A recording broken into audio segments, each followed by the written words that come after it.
Hello again and welcome to another bearing removal and installation video featuring Boca bearings.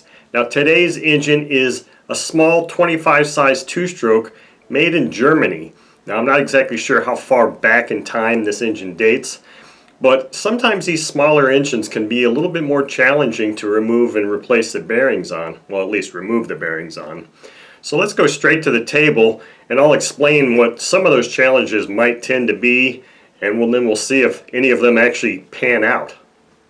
Okay, so here on the table is the little bitty HB 25 two-stroke engine. Now I've kind of left it in this state because sometimes you don't really get to see what the engine might look like when I'm just doing something like this and just replacing the parts in here. So I just kind of thought I'd throw it together so you can get kind of an idea of the size and scope. Now this engine has an integrated mount. It doesn't have a removable rear cover, and obviously I've already got the carburetor taken off. So this is the only part that we're actually going to be addressing here, because this is where the two bearings reside.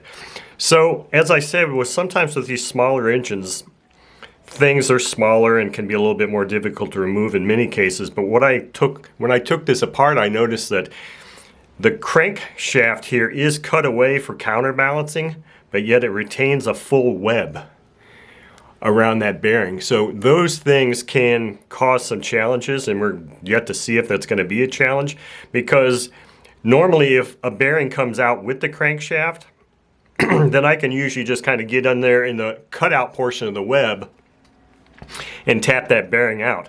That's not going to be the case this time. So it's going to be interesting to see, does that bearing stay in there or does it come out with the crankcase? And because of that, it's going to dictate my means of extracting that main bearing. So that's why I've got on the table here, I've got my flat nose punch, which will be used for taking the front bearing out, and ordinarily it would have been used for taking that rear bearing out. But I've also got a portion of the Boca bearings miniature bearing removal set, just in the chance that the bearing stays in there and I have to pull it out that way. But if the bearing stays on this crankshaft and I can't get any kind of space in here to get a lip on it, I may have to employ yet a different technique also, but that's yet to be seen.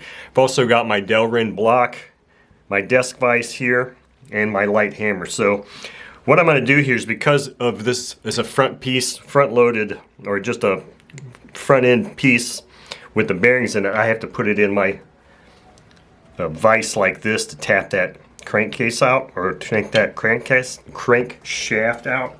So let me go ahead and put my glove on and begin heating this thing up. Now it looks like there's some oil in this already.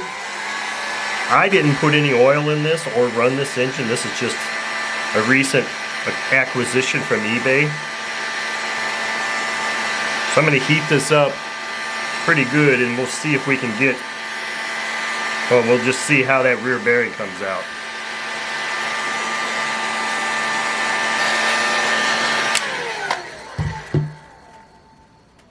Feels pretty warm, so let's get this chucked in here and see what happens here. Oh, look at that. So the whole bearing came out on here, and so now I'm not sure what I'm supposed to do to try and get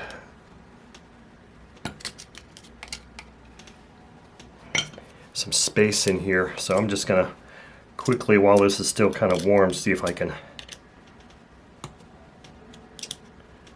get a little bit of space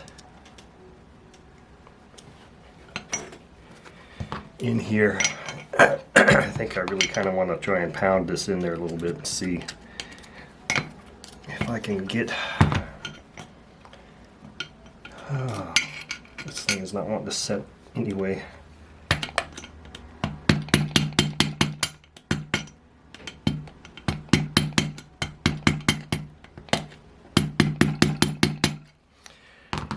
Okay, so let's see here. Let's go ahead and move on to taking that front bearing out real quick, since that should be relatively pain-free, while I sit here and wonder how I'm supposed to get this other bearing out.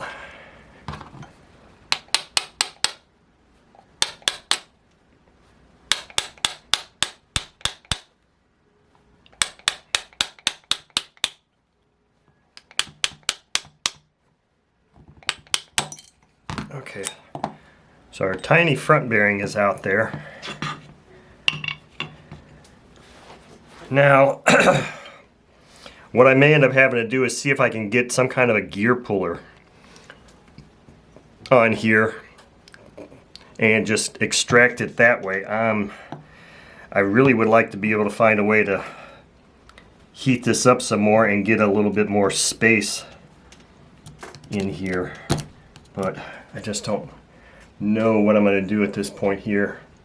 I'm going to pause the video and formulate a plan and come back and we'll finish getting this bearing off. Okay, I'm back. I think I might have a plan here for getting this bearing off. So I put a little bit of penetrating oil right there at the crank shaft and inner race junction, and I've got my vise here because I actually started trying to do this to see if this was going to be a viable option. As I suspected, about the only thing I'm going to be able to do is, since this web completely covers that bearing and I really can't get an edge on it to tap down with a punch, I started hammering this flat nose blade in there to try to give me some space before I actually destroy the bearing. But I also have this new little gear puller tool that a buddy of mine turned me on to. I got this from Amazon. Of course, it came from China. But so I was hoping that maybe if I could get enough of a gap there that I could just use this to pull that bearing right off. The problem is so far that these teeth, or these little lips here, are just a little bit thicker than that gap. So I'm going to heat this up again and clamp it in my vise and tap it some more and see if I can get that gap to widen. And then we'll see about maybe employing the gear puller.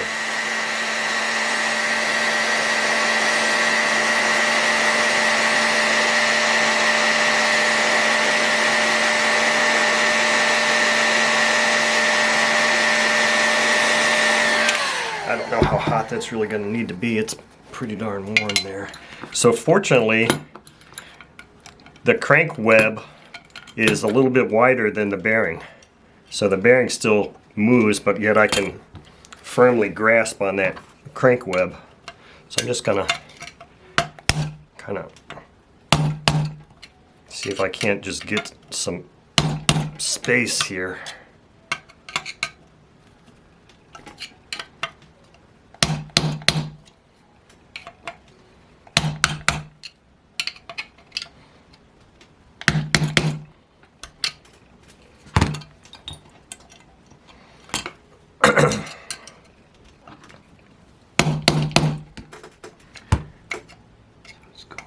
Deep.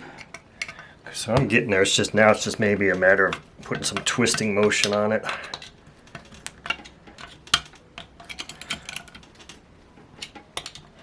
I might actually have that gap opened up enough now to get the jaws of this on here. So let me see if I can slide this in here like I had it and try and do it while it's in the frame.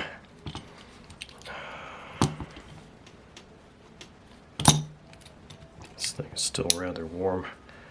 I don't know if I'm getting a good bite in there or not. Trying to do this all in trying to keep it in frame is also part of the challenge here. And let me try and cinch these up a little bit.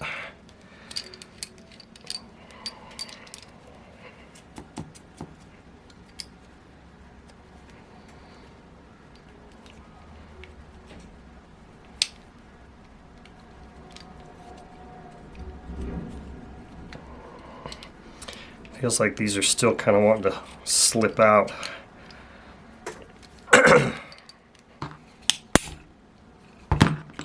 There we go.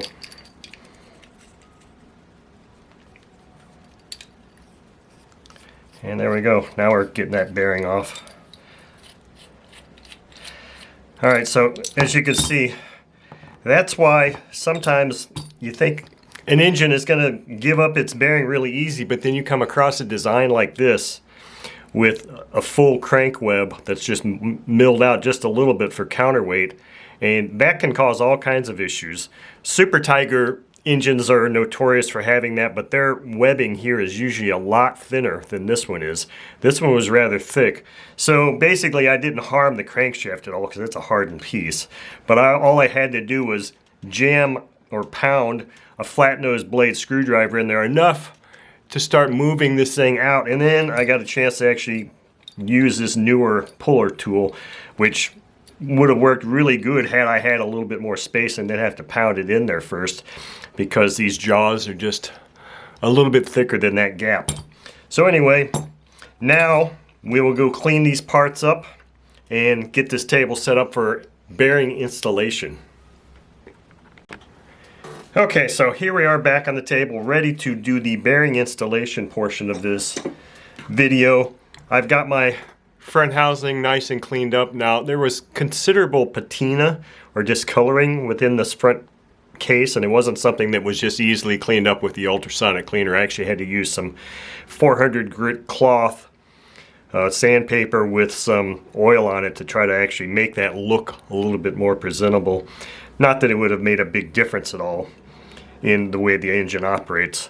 And then here's our crankshaft, which was not really all that dirty to begin with, but I did do a little bit of cleaning on it.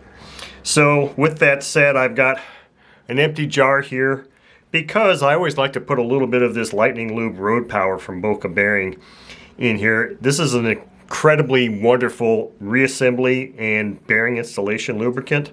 So what I do is, there's a little bit in here, probably enough, but I'll just put a pump of Lightning Lube in my jar so that I can use that to lubricate these parts up. I've got my Delrin block here to pound these bearings in. I've got the two old bearings here so I can compare with the new ones. And I've got a little socket with a short extension on here, because one thing I didn't mention when I was taking the front bearing out is that this bearing actually recesses in this housing. So if you can see, the thickness of the bearing and the thickness of that front housing are not the same. So I needed to find a socket that will allow me to recess that bearing fully. So with that said, I've got my hammer, my bench vise or table vise here with this Delrin block on it, and I've got the set of bearings from Boca for this engine, and the kit number for this is ENK-042 for the HB25 engine. So let's take these bearings out of the nice beautiful sleeve there. And these things are just so small. I'm not used to doing engines this small, so this is kind of a nice refreshing change of pace. So obviously, as usual with 2-stroke, 4-stroke glow airplane engines, we always have the rear bearing is completely open. The kit that came, the bearing that came in this kit's got ZZ or metal shield, so we'll be removing both of those and one side of this, because this front bearing was also shielded there. So let's set these older bearings aside. Let me use my little flat nose screwdriver here to get these shields out. Here's one.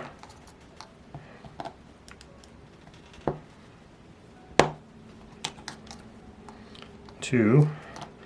And now we'll get the ones for the that one for the small front bearing here, and that's out. So now all of these things are ready to be installed. So let's just go right to lubricating these parts up. So I like to just use my finger, because that way I can kind of feel all the areas.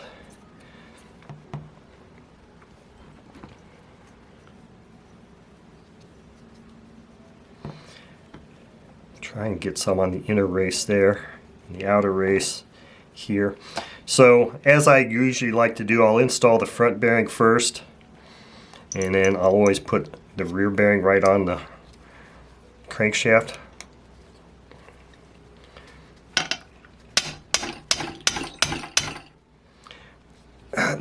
That'll get pushed over there and fully seated once I get it started in the crankcase. That's one of the things. Sometimes it comes on and off real easy. let's just flip it around here real quick and see. It just seems like sometimes these edges here where the web opening is, it's just a little bit grabby. That's okay. So I'm gonna just heat this up just a little bit. I'm gonna wipe my fingers real quick. I don't think that I'm gonna need to put a whole lot of heat on that at all because it's just a small piece. You may not even be able to, it's so small you may not even be able to see me heating it up.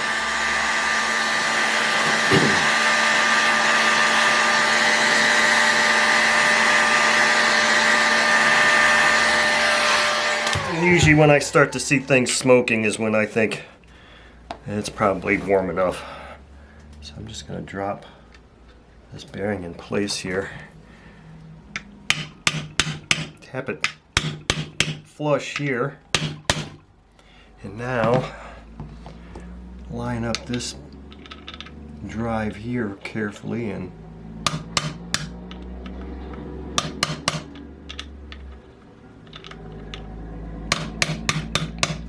tap that in and recess it.